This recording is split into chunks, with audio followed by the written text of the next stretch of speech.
જય શ્રી કૃષ્ણ, રાધે રાધે. વિષ્ણુ, આ છે ને મીઠો માવો મેં લીધો છે, 1 જ ચમચી છે, વધારે નથી. હવે મીઠો માવો કેમ સિદ્ધ કરાય? ઘણા વૈષ્ણવ મને એમ કહે છે કે મીઠો માવો કેવી રીતે સિદ્ધ કરાય.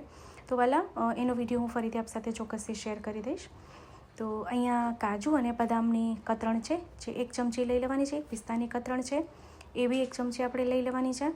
સાથે સુગંધી એટલે એલચી પાવડર અને કેસરના 4 થી 5 તાર, એ બી સાથે બધું પધરાવીને અને સરખી રીતે હાથેથી મિક્સ કરી લેવાનું છે. હવે કચોરી પૂનમ આવી રહી છે, તો કચોરી પૂનમ પર શ્રી પ્રભુને વિશેષ રૂપથી કચોરીની સામગ્રી ધરવામાં આવે છે, જેમાં દૂધઘર, સકડી અને સકડી બધામાં થાય છે. તો આજે આપણે દૂધઘરની કચોરી સિદ્ધ કરી રહ્યા છીએ, માવા મેવા કચોરી.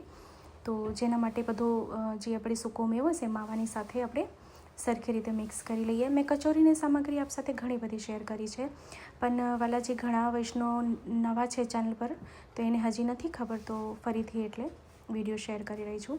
તેને હાથેથી આવી રીતે મસળીને, ખૂબ સહેલી છે. અગર આપ મીઠો માવો કરી લો, મીઠા માવા બી ઘણાથી નથી થતું. ઘણા એમ કહે છે કે અમે તમારા માપ પ્રમાણે દૂધઘર તો કરીએ છીએ પણ નથી થતું, કણીવાળું રહી જાય છે, ચીકાશ રહી જાય, સરખું થતું નથી જેવું દેખાય છે વિડીયોમાં.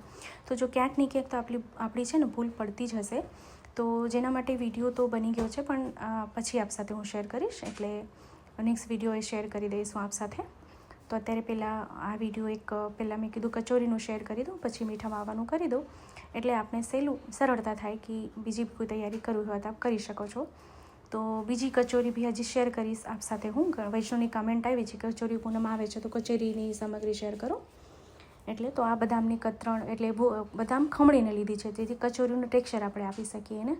તો કેવી રીતે આપવાનું છે? મીઠો માવો જે કર્યો છે એમાંથી હવે આવી રીતે નાના નાના રોટલીના જેવી રીતે આપણે લુવા લેતા હોય એવી રીતે લઈ લેવાના છે. તો જો માવો આપણે ઘરે સિદ્ધ કર્યો છે, તો એ હું વિડીયો ફરી ચોક્કસથી શેર કરી દઈશ. તો જરાક એવો હાથ ઘીવાળું કરી લેવાનું, જેથી ચોંટે નહીં, બીજું કાંઈ નહીં. અને પછી આંગળી અને અંગઠાની વચ્ચે આવી રીતે એને પૂરીનો આકાર આપવાનો, અને પછી જે માવો આપણે સૂકા મેવાનો માવો જે આપણે સિદ્ધ કર્યો છે એ આપણે વચ્ચે ભરવાનું છે. હવે નાની મોટી કેવી કચોરી આપને કરવી છે એ આપ કરી શકો છો. હું અહીંયા મીડિયમ આકારની કચોરી કરી રહી છું. આવી રીતે વચ્ચે ભરીને અને બધી બાજુથી આવી રીતે આપણે એને કોર ભેગી કરી દેવાની છે. જો આમ બસ, અને ફરી હાથની વચ્ચે એને ગોળ ગોળ આવી રીતે ફેરવી દેવાનું છે, જેથી સરખું ચીકણું થઈ જાય. આપણે જોઈ શકો છો ને, ટેક્સચર ખૂબ સુંદર આવી ગયું. આ એકદમ તાજો માવો છે, હજી ઠંડો થાય એટલે વધારે સુંદર થઈ જશે.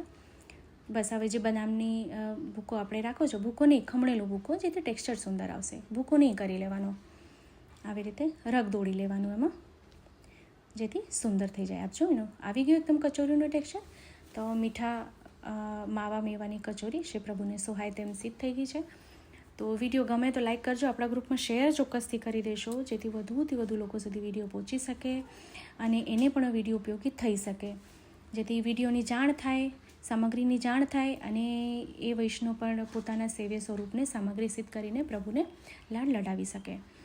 તો હવે એક પાત્રમાં એને સાજી લઈએ. તો શ્રી પ્રભુને રૂચે તેમ ખૂબ સુંદર અહીંયા મેવાની કચોરી સિદ્ધ થઈ ગઈ છે. તો વિડીયો કેવો લાગ્યો છે કમેન્ટ ચોક્કસથી કરશો. કમેન્ટ કરીને જણાવશો કે આપને કેવો લાગ્યો છે વિડીયો.